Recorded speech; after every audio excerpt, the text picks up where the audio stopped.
Почитувани, најпрво да ви се заблагодариме за вашиот интерес во врска со нашиот проблем, наречен бетонски монструм, вцртан од градоначалникот Стојковски во СЗ-16.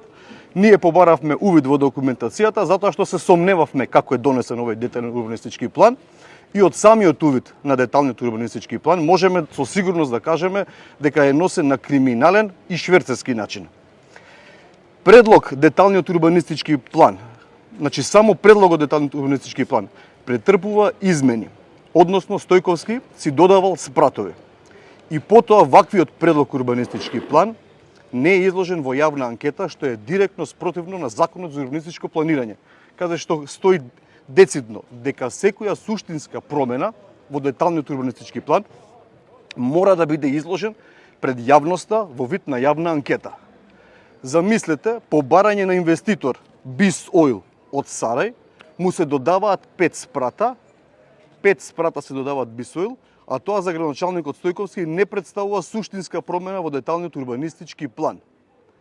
Замислите како се осеќаат луѓето кои за 2 квадрати во своето државно земјиште имаат проблем да извадат еден документ. За Стојковски и општината ваквите промени не се суштински за да има јавна анкета. Дополнителен проблем во целиот детален урбанистички план е и барањето на град Скопје да се намали катноста точно на оваа парцела.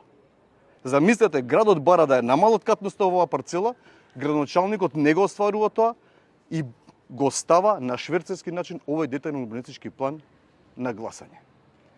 Викаме шверцерски затоа што закажуваат вонредна седница, спротивно на законот, детален урбанистички план не се гласа на вонредни седници, што дополнително ние треба да го обжалиме.